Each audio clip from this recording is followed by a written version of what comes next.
지금 한국 사회는 선진국으로 진입하느냐 진입하지 못하느냐 이 경계에 있죠. 인문학이 중심 기능을 하는 시대로 진입하느냐 진입하지 못하느냐. Asians cannot think. 아시아 사람들은 생각할 줄 모른다. 그럼 우리는 왜 생각할 수 없는가? 생각할 수 없는가? 우리는 머릿속에 너무 강한 신념과 이념과 가치관과 지적 체계가 있다. 인문학은 더 이상 학이 아니라 활동해야 된다. 인문적 통찰을 할 수 있는 자기만의 감각을 확보하는 거죠. 이 자발성 속에서 너의 삶을 향유해라. 이런 자발적 개인들이 모인 사회가 강하다. 이런 자발적 개인들이 모인 국가가 부강해진다.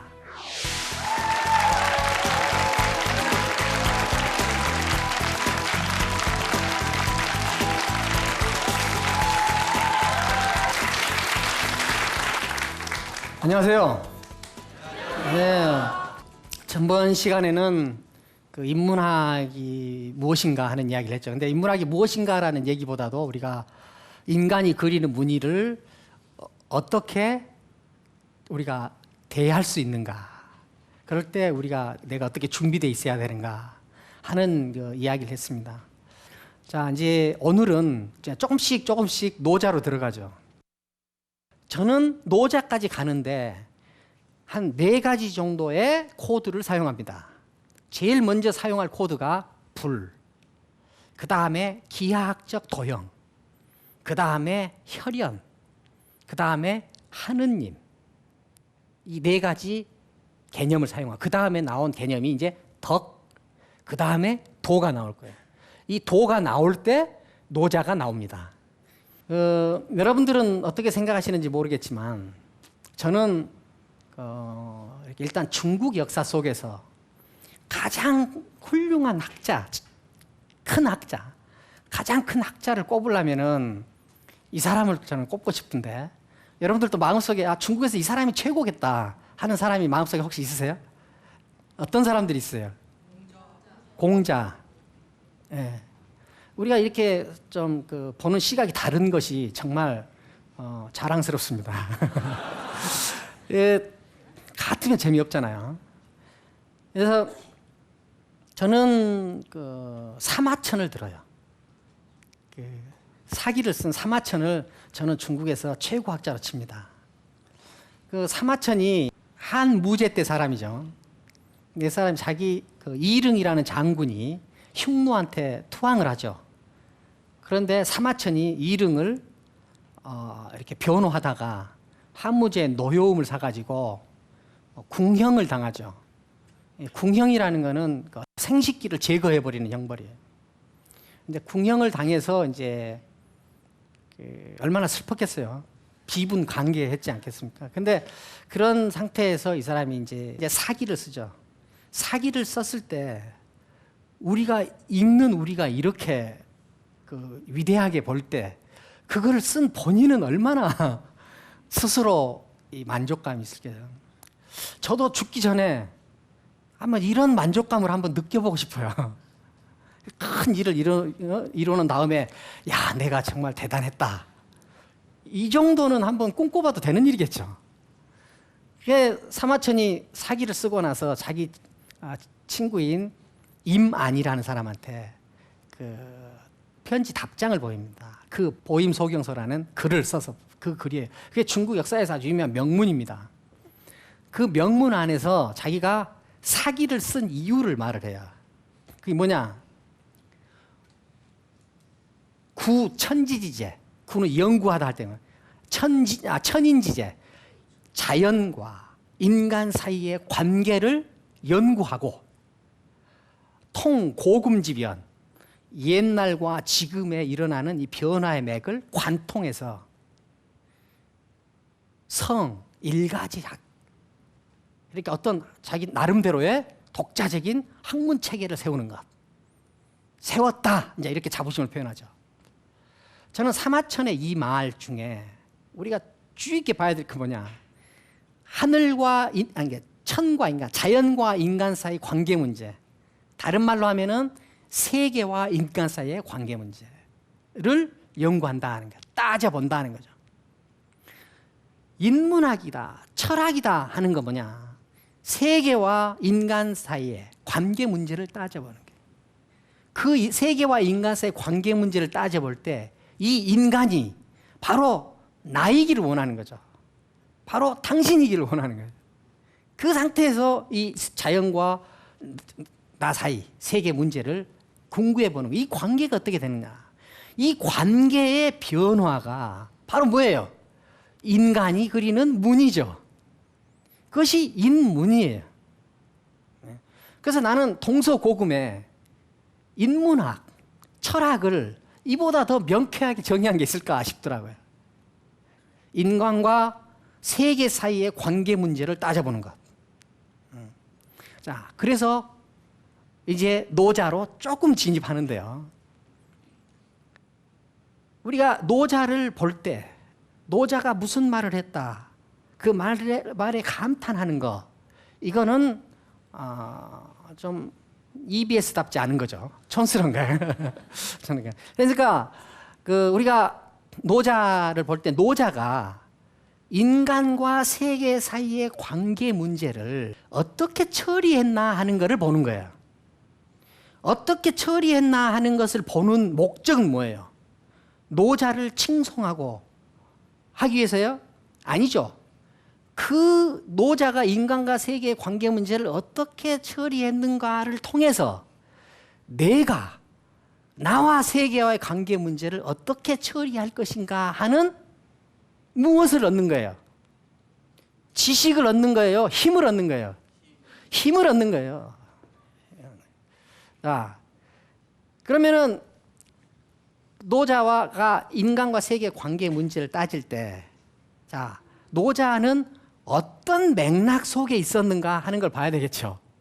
자, 그렇게 하려면은 노자 이전에 인간과 세계의 관계 문제가 어떻게 전개돼서 노자까지 왔는가 하는 것을 이해하는 것이 중요하다. 자, 지금 그 이야기를 하고 있는 겁니다. 그렇게 너무 열심히 듣지 마세요. 그렇게. 동물하고 상대해야 되는 또 다른 동물일 뿐이었는데 불을 사용하면서 이제는 뭐예요? 동물과 조금씩 달라지게 돼요. 뇌가 커질수록 뭔가요? 혀가 움직이는데 자유로워져요. 말을 할 수 있게 됩니다. 인간이 전략적으로 생각하기 시작하는 거죠. 불 때문에 그렇게 됐죠. 그래서 저는 이야기를 어디서부터 시작할 예정이냐면은 BC 50만 년 전 북경 원인에서부터 이야기를 시작하겠습니다.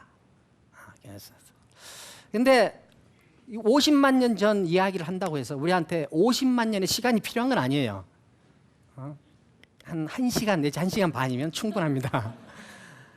50만 년 전에 중국에서는 어떤 일이 있었는가를 알려주는 어떤 발견이 있었어요. 그 뭐냐, 그 중국에서 청나라 말렵에 그 광물을 채취하려고 스웨덴이나 이런 서양 선진국들에서 광물 학자들을 이렇게 초청을 합니다. 그 중에 스웨덴에서 온 그 안데르손이라는 사람이 있었어요. 근데 이 사람은 광물 학자로 왔는데 광물을 캐러 다니다가 고고하게 관심 있게 됐어요.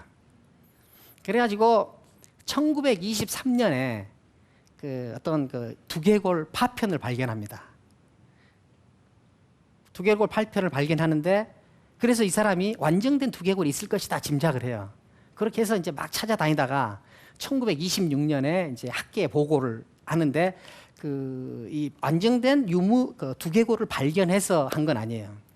완성된 두개골은 안데르손을 따라다니던 중국 사람, 저수격인 어떤 그 중국 학자한테 발굴이 돼요. 그러니까 그 두개골도 아마 내가 등장하더라도 서양 사람 앞에는 등장하지 않고 우리 중국 사람 앞에 등장하겠다, 이런 어떤 결심이 있었던 것 같아요. 그 북경 원인을 이야기한 거는 뭐냐? 북경 원인을 발굴할 때 그 옆에 그 불에 탄 흔적이 있는 그 벼씨, 그다음에 하이에나나 코끼리나 사자마다 동물 뼈 이런 것들이 발견됐어요. 벼씨, 불에 탄 벼씨가 있었다는 건 뭐냐면은 그 사람들이 불을 사용했다는 거죠. 불을 사용했다는 것은 먼저 뭐예요? 고기를 익혀 먹는다는 거죠. 고기를 익혀 먹는 것이 어떤 영향이 있느냐? 여러분들 혹시 생고기 좋아하세요? 저는 고향이 전라남도 한평인데 생고기 좋아합니다. 저희 고향으로 한번 생고기 드시러 오세요. 근데 생고기를 먹다가 고기를 불을 사용해서 익혀 먹게 됐다는 건 뭐냐면은 소화를 시키는데 에너지를 덜 쓸 수 있다는 거죠. 그렇죠? 에너지를 덜 쓸 수 있어요. 그러면 남는 에너지가 어디로 가느냐? 뇌 발달에 하는데 영향을 끼쳐요. 그 다음에 우리가 생고기가 더 질기겠어요? 익은 고기가 더 질기겠어요? 익은 고기가 덜 질기죠. 예? 그러면 더 연하죠. 고기를 연하게 먹으니까 아무래도 동물성 단백질을 섭취하는 데 용이하죠. 동물성 단백질을 섭취하는 것이 인간의 뇌 발달에 굉장히 도움을 많이 줬어요. 그 다음에 익은 고기를 먹으면은 씹는데 힘이 덜 들어가요. 씹는데 힘이 덜 들어가기 때문에 이 두개골 뼈가 어떤 의미에서는 퇴화죠. 얇아집니다. 이 강한 뼈가 필요 없어요. 그래서 얇아지고 그다음에 근육이 얇아져요. 그래서 이 두개골이 커질 수 있는 공간이 확보됩니다. 뇌가 커질 수 있는 공간이 확보돼요.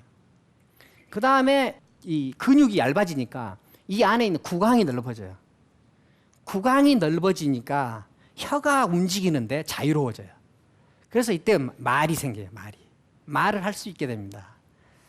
그러니까 이 불하고 생각하고 이 말 이거는 관계가 굉장히 밀접해요. 자, 그렇게 하면서 인간은 어떻게 돼요?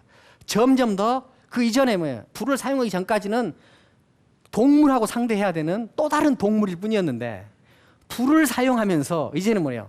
동물과 조금씩 달라지게 돼요.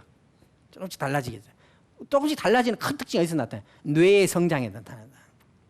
이것이 구석기 시대 이야기예요. 자, 구석기 시대가 지나고 난 다음에 신석기 시대 전기가 됩니다. 신석기 시대는 한 10,000년 전부터 우리가 일반적으로 신석기 시대라고 그러는데 신석기 시대 전기는 약 BC 5,000년에서 BC 3,000년 신석기 시대 전기가 돼요. 신석기 시대 전기에는 우선 석기에서 차이가 나요. 구석기 시대는 석기를 할 때 우리 대학 시험 볼 때 많이 하죠. 무슨 석기예요? 타제석기죠. 타제석기는 돌을 땅에다 툭 떨어뜨려서 깨진 것 가운데 적당을 골라서 쓰는 게 타제석기죠. 신석기 시대 전기에 들어오면은 인간은 마제석기를 사용하게 돼요. 마제석기는 뭐야? 갈아서 도구를 만든다는 거죠. 갈아서 도구를 만들 때는 뭐예요? 자기가 가는 방향에 대한 가늠이 있어야 될 거 아니에요. 이미 뭐야? 인간이 전략적으로 생각하기 시작하는 거죠. 돌을 갈더라도 전략을 가지고 알아요. 이 전략이 생긴 이유가 전략을 할 수 있을 정도로 생각이 치밀해졌죠. 무엇 때문에 그렇게 됐어요? 불 때문에 그렇게 됐죠. 그래서 이제 마제석기를 사용하고 그 다음에 이때 나온 유물들 중에 뭐예요? 어떤 부호들이 발견돼요. 구석기 시대의 그림들은 소를 그리면 소 그대로 그렸어요. 그런데 신석기 시대 전기에 들어오면은 그것을 추상화로 그려요. 기하학적 도형이 출현해요. 추상화로 그렸다는 건 뭐냐면은 그것만 표현하는 것이 아니라 그것 둘레를 다 표현한다는 거 아니에요. 그렇죠. 그러니까 인간이 기하학적 도형을 사용했다 하는 것은 뭐예요? 종류별로 묶을 수 있었다는 거죠. 그렇죠. 그러니까 이거는 뭐예요? 인간이 세계를 보는데 이렇게 뭐예요? 분류를 할 수 있었다는 거예요. 이게 이제 신석기 시대 전기의 모습입니다. 어머니가 누군지만 알고 아버지가 누군지는 모르는 사회. 남녀의 구별은 있지만 남녀의 차별은 없는 사회. 남성이 이제 주도권을 서서히 잡아가기 시작해요. 일부 일처제가 생깁니다. 서양은 초기 사유가 생길 때 혈연이라는 것을 코드로 해서 인간을 해석하는 시스템을 갖지 못했어요. 동양은 이 혈연이라는 것을 하나의 코드로 사용했다는 거예요. 이것이 중요한 점이죠. 여러분들 거기 동양 고전을 읽어보면은 그 옛날의 이상 사회를 표현할 때, 뭐 다 함께 일을 해서 다 함께 먹었다 이런 말이 나오죠. 그 다음에 잘 잊혀지지 않는 내용 중에 어머니가 누군지만 알고 아버지가 누군지는 모르는 사회. 그 다음에 그 사회는 지도자는 있어도 지배자는 없는 사회. 남녀의 구별은 있지만 남녀의 차별은 없는 사회. 이런 사회로 묘사돼 있어요. 그게 그 신석기 시대 전기까지입니다. 우리가 흔히 이야기하는 앙소 문화예요. 그다음에 신석기 시대 이제 후기로 들어오면은 농업혁명이 일어나서 토지가 대량으로 개간되고, 그다음에 뭐야? 이제는 뭐야? 심는 농법이 이제 막 개발이 되죠. 그래서 이때는 남성의 근력이 농업에 많이 투입이 돼요. 삶의 주도권은요, 돈 버는데 누가 중심 역할을 하느냐가 주도권이에요. 어머니까. 지금 남녀 평등이 일어난 이유가 뭐예요? 남녀가 똑같이 돈 번다는 이야기예요. 남자가 기가 죽는 이유가 뭐예요? 돈 버는 게 여자에 비해서 별 차이가 안 난다 그거예요. 그 신석기 시대 이제 후기에 그 농업혁명이 일어나면서 토지가 막 개간되고 그러니까 노동량이 많아지죠. 그러니까 남자들이 그 노동에 참여하는 일이, 남장의 근력이 이제 중심 기능을 해요. 그 다음에 혁명이 일어나니까 생산력이 확 올라가죠. 그래서 남는 게 생산물이 생긴다. 잉여 생산물이라고 하죠. 잉여 생산물. 이때 항아리들이 많이 만들어져요. 항아리가 대량으로 있었다는 건 뭐예요? 담을 곡식이 많았다는 거죠. 자, 그런데 이때 이제 남성이 근력이 생기면서 남성이 이제 주도권을 서서히 잡아가기 시작해요. 남성이 서서히 주도권을 잡아가면서 이제 뭐예요? 소유라는 개념이 생기고, 그 다음에 이 소유를 다른 사람한테 주지 않고 내 자식한테 넘기고 싶은 개념이 생겨요. 내가 다른 자식이 아니라 내 자식한테 넘겨야 되는데, 이것이 내 자식이라는 것이 검증되는 방법 중에 하나는 뭐냐? 자기가 한 여자를 차지하고 있는 수밖에 없어요. 그래서 여기서 뭐 일부일처제가 생깁니다. 여기서 이 일부일처제를 만들어낸 이유는 뭐냐? 또 하나 뭐냐? 혈연이라는 개념을 중요하게 본다는 거예요. 왜? 자기 재산이 자기 피를 가진 자식한테 가야 된다는 생각을 하게 된 거예요. 그래서 혈연을 중요하게 보게 됩니다. 자, 조금 거슬러 올라가 보죠. 우리가 제일 먼저 뭘 이야기했어? 불을 이야기했죠. 불을 이야기했어요. 불을 이야기했으면 뭐 인간이 동물과 좀 달라지는 분위기를 느낄 수 있죠. 그 다음에 뭐였어요? 기하학적 도형을 했죠. 기하학적 도형을 했으면 인간이 이 세계를 분류해서 본다는 거죠. 좀 더 인간이 좀 더 잘나진 것 같죠. 예.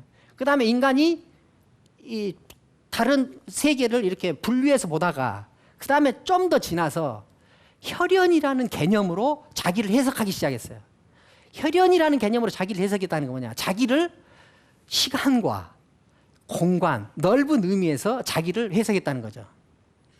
자, 우리 모두 서양 사람한테도 피가 흐르고 동양 사람한테도 피가 흘러요. 서양 사람도 자식을 낳고 동양 사람도 자식을 낳습니다. 부모 자식 간에 하는 형식이 서양하고 동양하고 다르죠. 다르죠. 이 달라지는 이유는 이 혈연이라는 것을 가지고 인간이 자기 존재를 해명하는 방식을 어떻게 사용했느냐 하는 거예요. 서양은 초기 사유가 생길 때 혈연이라는 것을 코드로 해서 인간을 해석하는 시스템을 갖지 못했어요. 동양은 서양 사람들과 똑같이 피가 흐르고 자식도 낳고 그러지만은 이 혈연이라는 것을 인간을 해석하고 세계를 해석하는 하나의 코드로 사용했다는 거예요. 이것이 중요한 점이죠. 자, 그래서 인간은 불을 사용하던 인간에서 기하학적 도형을 사용하던 인간에서 그 다음에 혈연으로 넘어왔죠. 여기서 우리는 뭐예요? 인간이 점점 능력이 확대되고 있다. 시야가 커지고 깊어지고 있다 하는 것을 알겠죠. 중국은 서양과 굉장히 다른 제도를 만들어요. 그게 뭐야? 종법 제도라는 거예요. 이 특징적인 제도가 어디서 비록 출발되느냐? 시조에 대한 제사가 아버지에 대한 제사보다 중요했다. 세계를 나를 중심으로 보기 시작했다 하는 거죠. 인간의 지위가 그만큼 상승했다는 거죠. 이때부터 이제 중요하게 봐야 될 건 뭐냐? 국권, 그 다음에 장자, 이 개념이 생긴다. 나중에 중국은 서양과 굉장히 다른 제도를 만들어요. 그게 뭐냐? 종법 제도라는 거야. 자식을 낳으면 장자가 있고 차자가 있죠. 장자한테 재산이 거의 대부분 가죠. 그 다음에 장자 위에 사람들은 장자의 말을 다 들어야 되죠. 그러니까 장자 중심의 사회를, 가족을 만들고, 그 다음에 뭐야? 정치 구조도 천자가 대종이 되고, 종법제도가 대종이 되고, 제후가 소종이 돼요. 그래서 제후는 천자의 말을 들고.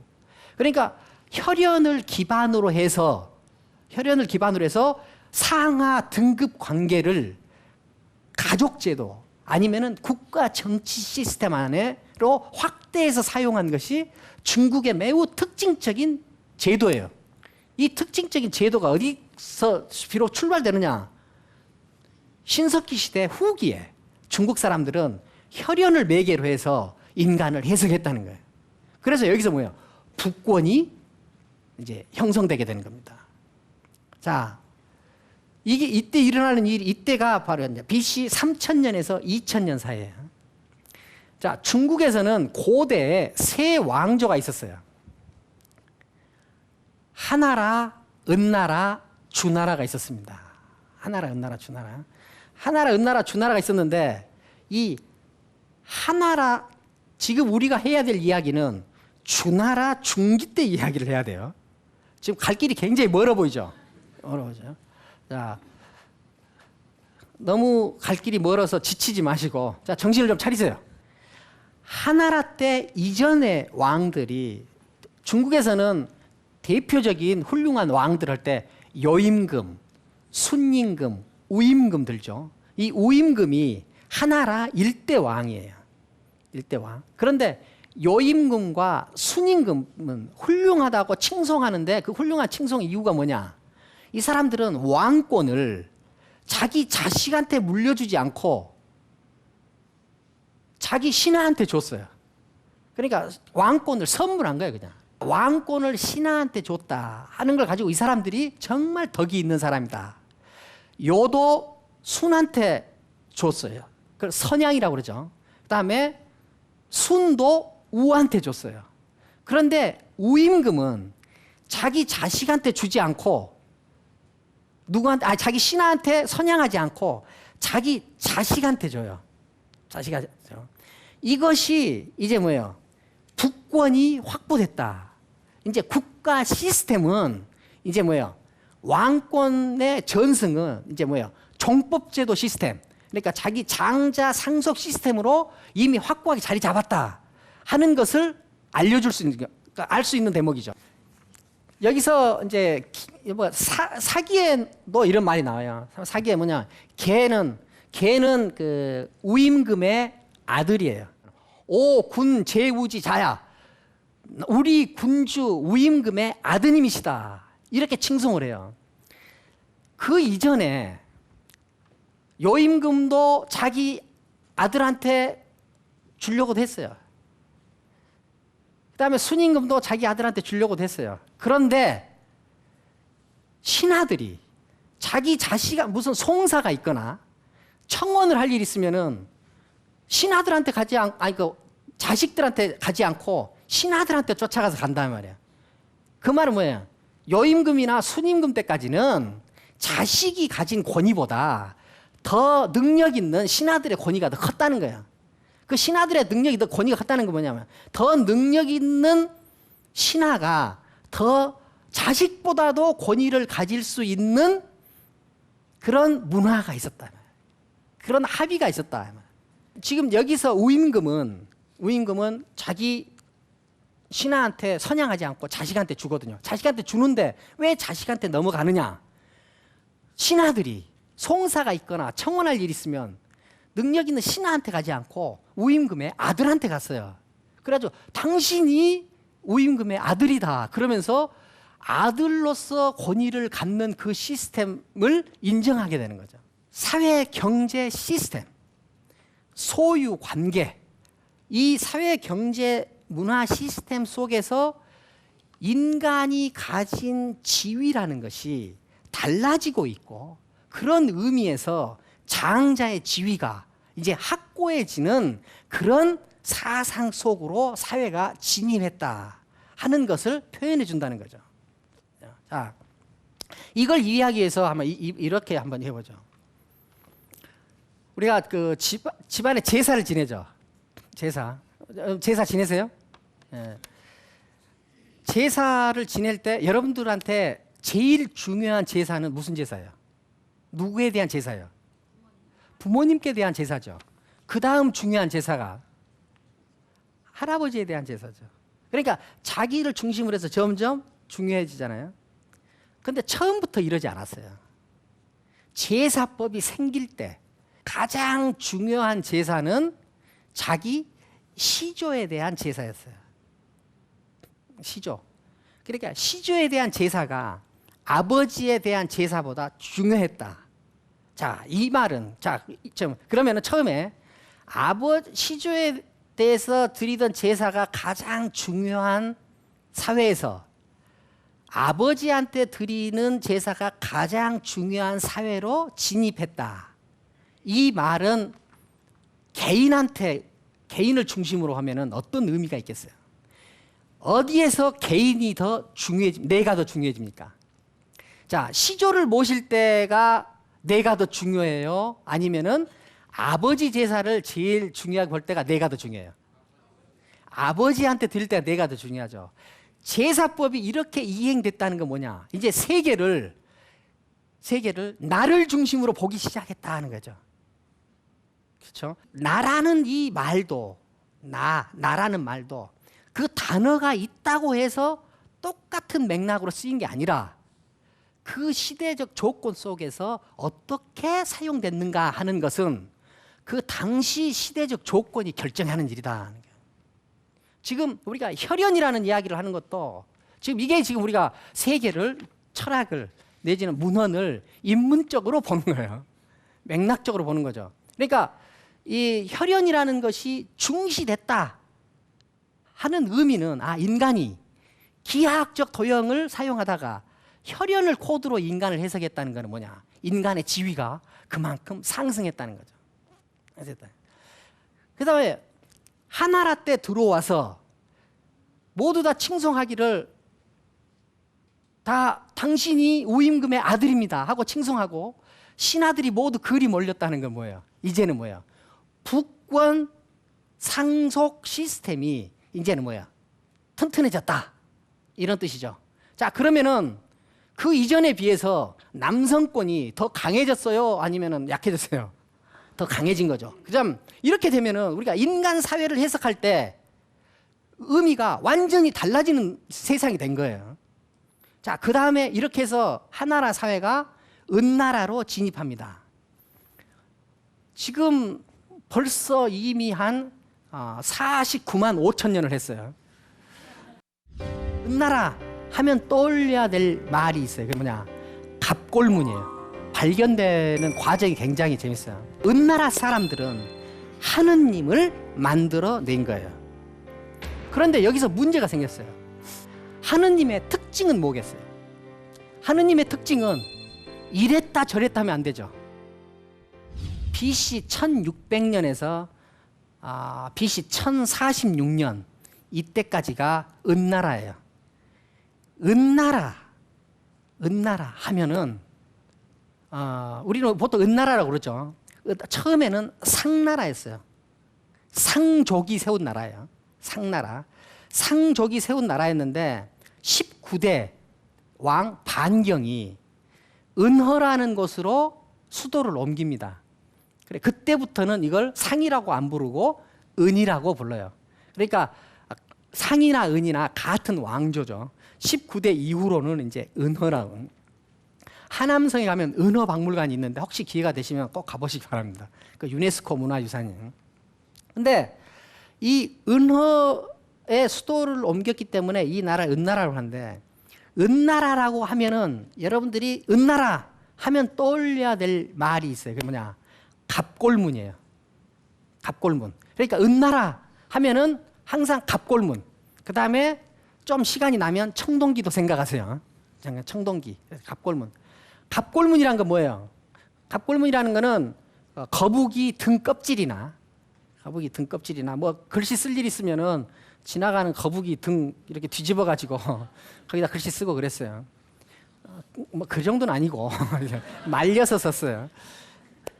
그래서 거북이 등 껍질이나 그 다음에 그 소 견갑골, 여기 뼈 견갑골 여기에다가 글자를 새겼어요. 글자를 새겼는데 그게 어떻게 발견됐는가? 발견되는 과정이 굉장히 재밌어요. 1899년에 중국의 그 국립대학격인 국자감이라는 거 있었죠. 국자감 죄주를 하고 있던 왕의영이라는 사람이 말라리아에 걸려가지고 누워 있었어요. 그 하인이 그 말라리아에는 그 특효약이라고 하는 약을 사러 그 한약방에 갔어요. 한약방에서 연골을 사다가 그걸 과맥이면은 말라리아가 낫는다 그랬어요. 그 연골을 사러 갔어요. 그래서 연골을 사러 가서 이제 연골을 사가지고 왔어. 그런데 왕의영의 제자가 유악이라는 제자가 있었는데, 그 제자가 제대로 연골을 사왔는지 안 사왔는지 이렇게 보니까 그 안에 무슨 이렇게 빗살 같은 그런 뭐가 새겨져 있는데 이게 글자 같은 거예요. 그래서 아무래도 이상해가지고 그 왕의영이라는 그 죄주님한테 이거 아무래도 이상하다 한번 봐라 이렇게 하니까는 그분이 금성문의 대가였거든요. 이렇게 보니까 이거는 그냥 과먹을 뼈가 아니다.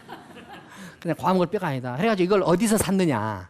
그래가지고 그걸 이제 그 추적해서 갔어요. 한약방을 가서 어디서 샀느냐. 뭐 도매상한테 어디서 갔느냐. 가서 보니까는 뭐예요? 은호에서 사온 거예요.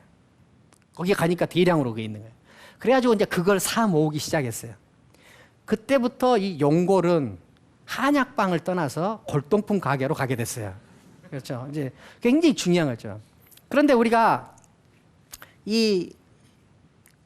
그 갑골문, 갑이라는 것은 구갑이라는 뜻이에요. 구갑, 그 거북이 껍질, 등 껍질. 그 다음에 갑골, 골은 우골, 수골, 우골 그래요. 동물의 뼈. 그러니까 갑골문, 동물의 거북이 등껍질이나 동물의 뼈에 새긴 글자 해서 갑골문인데, 우리가 은나라 때 갑골문을 중요하게 생각해야 되는 이유는 뭐냐? 거기에 기록된 내용 때문에 그래요. 거기에 무엇이 기록되느냐? 모든 것을 다 통치자가 행위하기 전에 점을 치는 내용이 되어 있어요. 그러니까 어떤 일을 하더라도 통치자는 하늘한테 그걸 상제라고 그랬어요. 하느님한테 물어봐요. 그럼 하느님한테 물어보는 점을 치고 하느님이 이렇게 대답했다 하는 기록을 남긴 내용으로 되어 있어요. 우리가 은나라 하면 떠올려야 될 글자가 뭐예요? 갑골문. 시간이 나면 또 뭘 생각해야 돼요? 청동기. 청동기로 새겼어요. 그런데 갑골문을 우리가 기억하는 이유는 갑골문에 기록된 내용이 다 모두 다 하느님에게 묻는 내용으로 되어 있다. 하느님에게 묻는 내용으로 되어 있다는 그것을 가지고 추측할 수 있는 건 뭐냐? 은나라 사람들은 이 세계의 모든 일을 다 하느님이 결정한다고 생각했다는 것을 알 수 있죠. 그래서 은나라 사람들은 하느님을 만들어낸 거예요. 가만히 생각해 보세요. 자, 인간이 이제 이 세계와 관계하는 전략을 구사하는데 불을 사용하다가, 기하학적 도형을 사용하다가, 혈연을 또 사용하다가, 그 다음에 이제는 뭐야? 하느님을 사용하게 됐어요. 하느님을 만들어내게 됐어요. 불을 매개로 인간이 자기를 해석하다가, 그 다음에 기하학적 도형을 가지고 관계하고 해석하다가, 혈연을 매개로 해서 자기를 해석하고 자기 존재의 의의를 갖다가, 나중에 하느님을 매개로 해서 자기 존재의 의의를 확인하고 파악했어요. 이해했어요. 자, 그러면은 혈연을 코드로 사용할 때하고 하느님을 코드로 사용할 때 인간의 지위는 상승했어요, 하강했어요? 상승한 거죠. 인간의 지위는 상승한 거예요. 왜 상승했어요? 인간이 보편적인 근거, 보편적인 기준을 가지고 다른 모든 제도와 동식물들과의 관계 속에서 자기를 이해하고 해석하게 됐죠. 인간이 혈연이라는 제한된 어떤 경험 시스템으로 자기를 해석하다가 신이라는 보편적 절대자를 매개로 해서 자기를 해석하게 됐어요. 그러면은 인간의 지위는 상승했어요, 하강했어요? 상승한 거죠. 다음에 제가 여러분들한테 하나 힌트를 드리겠습니다. 인간의 지위가 상승했느냐 하강했느냐 이 질문을 할 때 거의 대부분 상승했다고 하면 정답이에요. 왜 그래요? 인류 역사는 인간 지위의 상승의 역사예요. 인간 지위의 상승했어요. 인간은 자기 지위를 한 번도 낮춰본 적이 없어요. 집단적으로 함께 상승하다가 집단이 상승하고 상승한 다음에는 분화돼서 이제는 뭐예요? 개인이 상승하는 지경이에요. 그러니까 인류 역사는 인간의 상승 역사예요. 이게 정답을 먼저 가르쳐 드려서 다음부터 질문 안 하겠습니다. 자, 그러면 우리가 우리 베이징 원인, 북경 원인 BC 50만 년 전에서 자 이렇게 은나라 때까지 중국 사람들의 역사를 보면은 인간이 세계와 관계하는 생존 전략이나 그다음에 이해 방식이나를 볼 때 인간 지위는 계속 상승한 역사다 하는 것을 알 수 있죠. 자, 재밌죠? 하고 있는 내가 재밌는데 여러분들은 얼마나 재밌겠어요? 자, 이제부터 점점 더 재밌어져요. 자, 은나라 때는 은나라 하면 떠올려야 될 게 뭐예요? 갑골문. 갑골문을 통해서 우리는 하느님이 은나라 때는 지배했다는 것을 알게 됐고 하느님이 모든 것을 지배한다는 이 시스템은 인간의 지위가 상승하는 어떠한 단계를 보여준다. 자, 하느님이 있었어요. 그럼 하느님의 특징은 뭐겠어요? 하느님의 특징은 이랬다 저랬다 하면 안 되죠. 그렇죠. 일관성이 있어요. 하느님이 어저께는 도둑질한 사람한테 벌을 줬는데 내일은 도둑질하는 사람한테 상을 주면 안 되죠. 우리 속세의 사람들은 그럴 수 있지만 하느님은 그러면 안 되죠. 하느님한테 가장 중요한 것은 일관성이에요. 그 다음에 또 하나는 뭐야? 불변성이죠. 불변성. 변하면 안 되죠. 하느님 변하면 안 돼요. 그래서 뭐예요? 왜 이것이 변하면 안 되냐면은 은나라에서 하느님이 모든 걸 지배하는데 하느님이 모든 걸 지배해서 제도도 하느님이 만들었죠. 하느님. 그러니까 이렇게 하느님이라고 하면 기독교 하느님하고 이렇게 헷갈릴 수 있지만 여기서는 상제라고 하는데 우리한테 익숙하니까 하느님이라고 은나라 때 개념으로는 상제예요. 자, 상제가 모든 것을 만들어냈죠. 동식물도 상제가 분류해놓고 제도도 상제가 만들어놓고 은나라도 상제가 중국을 지배하라고 정해주고 그다음에 은나라 통치자도 다 상제가 다 정한 거 아니에요. 그런데 여기서 문제가 생겼어요. 주나라가 은나라를 멸망시키고 나라를 세웠어요. 이건 얼토당토하는 얘기란 말이에요. 자, 그럼 천명이 달라질 수도 있다는 시대로 진입해 버렸어요. 하느님이 움직이는데도 이제 틀을 갖게 됐어요. 하늘은 움직이는데 막무가내로 주관적으로 멋대로 움직이는 것이 아니라 이제는 뭐예요? 덕이라는 최소한의 규제를 갖게 됐어요. 그런데 여기서 문제가 생겼어요. 은나라가 주나라한테 멸망을 당한 거예요. 자, 상제가 세워준 나라가 멸망을 당했다. 이건 심각한 문제죠. 그렇죠. 그 다음에 상제가 아직 나라를 세우라고 말도 안 했는데 주나라가 은나라를 멸망시키고 나라를 세웠어요. 이건 얼토당토하는 얘기란 말이에요. 그런데 이것이 해석이 돼야 될 거 아닙니까? 자, 은나라 사람들한테는 자기들이 왜 망했는가가 해석이 돼야 되고, 주나라 통치자들한테는 우리가 왜 하늘로부터 나라를 세웠는가, 이 하늘로부터 명을 받은 이 정당성이 확보돼야 된다. 어찌 됐든 간에 은나라에서 주나라로 천명, 하늘의 명이 달라진 것은 분명하잖아요. 그럼 이 천명이 달라진 것을 설명을 해야 돼. 그 설명을 하기 위해서 나온 개념이 뭐냐? 그것이 바로 덕이라는 개념이에요. 덕. 우리가 덕성이 있다 없다는 덕이라는 게, 도덕할 때 그 덕. 덕이라는 개념은 은나라 때까지는 없던 개념이에요. 주나라 때 생긴 개념입니다. 주나라 때 생긴 개념이에요. 자, 은나라 사람들은 그 해석이 권한이 없었겠지만, 주나라 사람들은 이렇게 자기가 은나라를 멸망시키고 주나라를 건국한 어떤 건국의 정당성, 통치의 정당성을 이렇게 말을 해요. 뭐냐? 은나라 사람들은 인간으로서 당연히 가져야 될 덕을 상실했다. 그래서 천명이 떠났다. 그런데 주나라 사람들은 덕을 가지고 있어서 천명이 주나라로 온 거다. 천명이 달라질 수 있는 이유가 생긴 거죠. 자, 그럼 천명이 달라질 수도 있다는 시대로 진입해 버렸어요. 그런데 천명이 달라질 수도 있다. 그럼 무엇 때문에 천명은 달라질 수 있어요?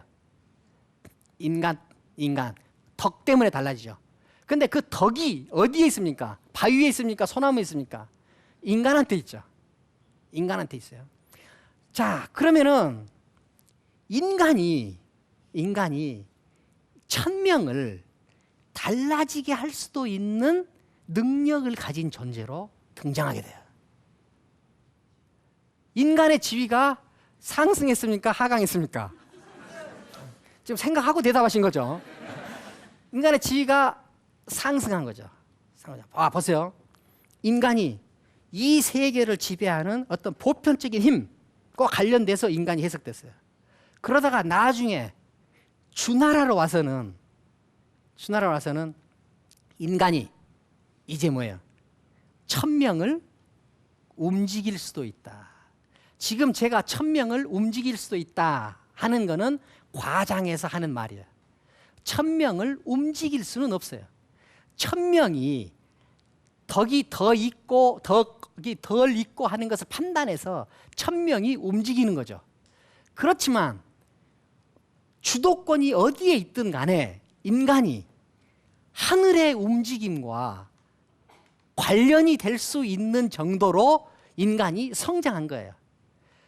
천명도 이제는 그 이전의 천명은 자기 마음대로 할 수 있었지만 이제 천명이 움직이는데도 어떤 합리적인 최소한의 기준을 갖게 됐죠. 그 틀이 무엇이었어요? 천명이죠. 천명. 그러니까 하늘이 움직일 때는 하늘이 움직일 때는 덕이 더 있느냐, 덕이 덜 있느냐를 판단해야 된단 말이에요. 자, 하늘은 움직이는데 막무가내로 주관적으로 멋대로 움직이는 것이 아니라 이제는 뭐예요? 덕이라는 최소한의 규제를 갖게 됐어요. 그 최소한의 규제가 그런데 어디에 있느냐? 인간한테 있게 되는 거예요. 자, 이게 인간은 천명이 눈여겨봐야 될 존재로 인간이 상승했죠. 그 대신에 뭐예요? 인간이 이 세계에 대한 책임성, 이것을 점점 갖게 된 거예요. 그래서 인간이 역사 무대 속에서, 문화의 무대 속에서, 문명의 무대 속에서 책임감 있는 존재, 능력 있는 존재로 점점 등장하게 됩니다. 이 점점 등장해서 책임감을 발휘하고 주도권을 발휘하고 하는 활동들, 이 활동들을 뭐라고 그러냐? 그것을 바로 문화라고 그러는 거예요. 그것이 바로 뭐예요? 인간이 그리는 무늬예요. 그러니까 그 무늬가 한자로 표현하면 뭐였어요? 그럴 문이죠. 그럴 문.